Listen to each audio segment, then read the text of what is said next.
Good morning students, कैसे हैं आप लोग। उम्मीद करती हूँ कि आप लोग सभी स्वस्थ होंगे और सही होंगे। तो बच्चों, हमारा आज का जो चैप्टर है वो हिंदी 1 का चैप्टर नंबर 5 है, जो कि जिसका नाम है माँ कहे एक कहानी, जो कि बच्चों एक कविता है और इसके जो रचयिता हैं वो मैथिली शरण गुप्त जी हैं। तो बच्चों, आज की हमारी जो ये कविता है एक शिक्षाप्रद कविता है।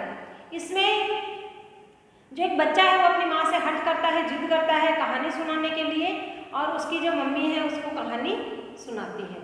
तो बच्चों, ये जो कहानी है वो गौतम बुद्ध और उनके भाई देवदत्त उनके ऊपर आधारित है, जो कि एक हंस को लेकर आपस में उनका तर्क वितर्क जो है, बहसबाजी चल रही होती है।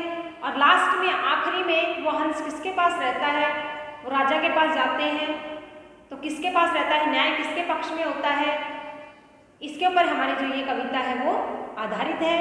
और बच्चों, इसमें जो गौतम बुद्ध के जो पुत्र हैं वो है राहुल और उनकी माता यशोधरा, जो कि राहुल के जिद करने पर जो गौतम बुद्ध के जीवन की एक घटना है उसको अपने पुत्र राहुल को उनकी जो माँ यशोधरा है वो सुनाती हैं।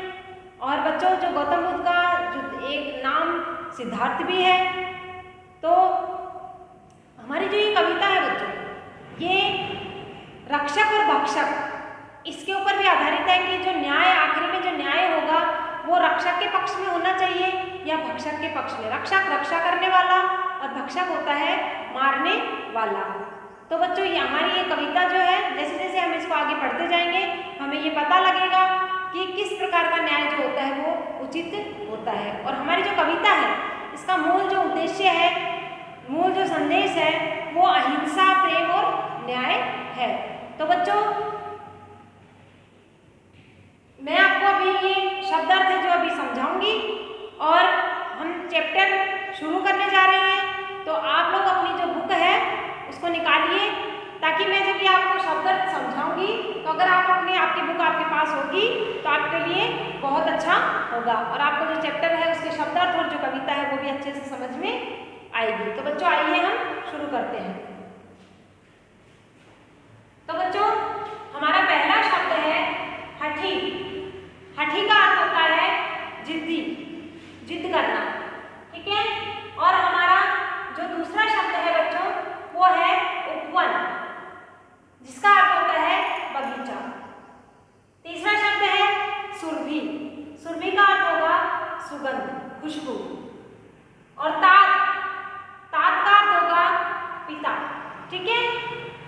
अगला शब्द है चेटी। चेटी का मतलब होता है दासी, जो काम करती है ना, राजा महाराजाओं के महल में होती है, ठीक है। नंबर 6 पे है मानधन। मानधन का अर्थ होता है मान का धनी, ठीक है, जिसका जो मान है वही उसकी जो सब कुछ हो। अगला हमारा शब्द है ब्राह्मण। ब्राह्मण का अर्थ होता है घूमना, ठीक है बच्चों। तो आप लोगों ने सबने अपनी बुक निकाल ली होगी। तो आइए हम हमारी जो कविता है उसको अब बुक में पढ़ते हैं। तो बच्चों, शुरू करते हैं हम हमारी जो कविता है। बच्चों, पेज नंबर 34 निकालिए, पेज नंबर 34। तो बच्चों चलिए शुरू करते हैं। माँ कहे एक कहानी। बच्चों, आपको ये चित्र दिखाई दे रहा होगा। इसमें जो ये हैं ये गौतम बुद्ध के पुत्र हैं राहुल, और ये इनकी माता है यशोधरा। ये अपनी माता से जिद कर रहे हैं, हट कर रहे हैं कि माँ मुझे एक कहानी सुनाओ, कि माँ कहे एक कहानी, कि माँ मुझे एक कहानी सुनाओ। बेटा, समझ लिया क्या तूने मुझको अपनी नानी। तो उसकी जो माँ है वो राहुल से, अपने बेटे से कह रही हैं कि क्या तुमने मुझे अपनी नानी समझ लिया है। क्योंकि बच्चों, अधिकतर हमने ये सुना है ना कि जो नानी होती है वही कहानी सुनाती है ना। ज़्यादातर सभी बच्चों को उनकी नानियाँ ही कहानी सुनाती हैं। तो जो उसकी माँ है, राहुल की माँ, वो कह रही है अपने बेटे से, क्या तूने मुझे अपनी नानी समझ लिया है। कहती है मुझे यह चेटी, कहती है मुझे यह चेटी। चेटी का मतलब होता है दासी। चेटी का मतलब क्या होता है? दासी। तू मेरी नानी की बेटी। अब वो कह रहा है कि कहती है मुझे यह चेटी कि क्या जो राहुल है, तो बच्चों मैंने आपको अभी अर्थ बताया था, कहती है मुझे यह चेटी। चेटी का मतलब होता है दासी। ठीक है, तो एक बार दोबारा देखते हैं। तू मेरी नानी की बेटी, तो चेटी का अर्थ होता है दासी। तो राहुल है वो अपनी माँ से कह रहा है कि नहीं, मुझे तो दासी ने, चेटी मतलब दासी, कि मुझे तो दासी ने बताया है कि तू मेरी नानी की बेटी है। क्या कह रहा है कि राहुल उनसे, अपनी माँ से, उसकी माँ कह रही है ना कि क्या तूने मुझे अपनी नानी समझ रखा है? लेकिन राहुल कहता है कि नहीं, मैंने तुम्हें अपनी नानी नहीं समझ रखा है, लेकिन दासी ने मुझे बताया है कि तू मेरी नानी की बेटी है। कह माँ कह, लेटी ही लेटी। अब राहुल अपनी माँ से कह रहा है कि माँ, तुम लेटे लेटे बिस्तर पर आराम से लेटे लेटे ही मुझे कहानी सुनाओ। राजा था या रानी? तो कह रही कि या तो राजा की सुनाओ कि एक राजा था, या फिर एक रानी की सुनाओ। माँ कहे एक कहानी कि माँ मुझे एक कहानी सुनाओ। तू है हठी मान धन मेरे। ये कह रहे हैं कि हठी मतलब जिद करने वाला। ठीक है, और मान धन, जिसका मान ही उसका सब कुछ हो, मान ही जिसकी प्रतिष्ठा हो, मान ही जिसका धन हो। मान मतलब उसका अपना स्वाभिमान। ठीक है, ये कह रहे हैं कि तू मेरा सब कुछ है, तू मेरा स्वाभिमान है, तू मेरा धन भी है, सब कुछ है। तो कह रहे कि तू हठी है और मेरे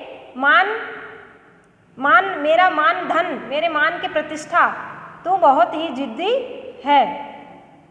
सुन उपवन में बड़े सवेरे, सुन उपवन में बड़े सवेरे। अब वो उसकी माँ जो है वो कहानी शुरू कर रही है कि सुन उपवन मतलब बगीचा, बड़े सवेरे मतलब बहुत जल्दी, जल्दी ही सुबह।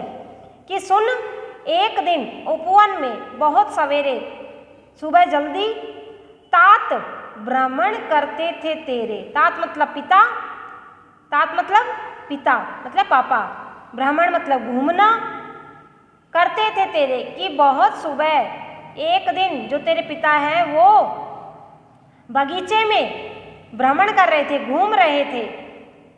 जहाँ सुरभि मनमानी, जहाँ सुरभि मतलब खुशबू, सुगंध, मनमानी मतलब चारों तरफ से खुशबू ही खुशबू, मनमाने रूप से चारों तरफ खुशबू जो बिखरी रहती है। तो बच्चों वो कह रहा है कि तुम्हारे जो पिता हैं वो बहुत सवेरे उपवन में, बगीचे में घूमते हैं, जहाँ पर चारों तरफ खुशबू ही खुशबू बगीचे में फैली हुई रहती है। तो बच्चों अब मैंने आपको ये जो अभी कविता समझाई है, आपको ये जो कविता है वो अच्छे से समझ में आई होगी। और इस कविता के बारे में अभी हम थोड़ा और बात करते हैं। तो बच्चों मैंने अभी आपको कविता की जो कुछ लाइनें हैं वो भी समझाई हैं। आपको उम्मीद करती हूँ आपको अच्छे से समझ में आई होगी। और बच्चों हम आज जो हमारी जो कविता है इसको इतना ही समझेंगे, और आगे की जो कविता है हम उसको नेक्स्ट वीडियो में समझेंगे। और आपका होमवर्क है, तो ये जो मैंने कविता की लाइनें आपको समझाई है इनको पढ़ करके आपको समझना है अच्छे तरीके से। अगर आप इनका रिवीजन नहीं करोगे तो आपको ये अच्छे से समझ में नहीं आएंगी। और मैंने बोर्ड पे जो आपको ये शब्द सामने लिखे हैं ये आपको नोटबुक में सुंदर राइटिंग में इनको करना है। जैसे जैसे आगे मैं आपको कविता पढ़ाती जाऊंगी, आगे की जो नोटबुक है, जो शब्द हैं उनको आगे आगे मैं आपको बताती हुई जाऊंगी। तो बच्चों आगे की हम जो वीडियो है उसमें हमारा जो चैप्टर है उसको कंटिन्यू रखेंगे। धन्यवाद बच्चों।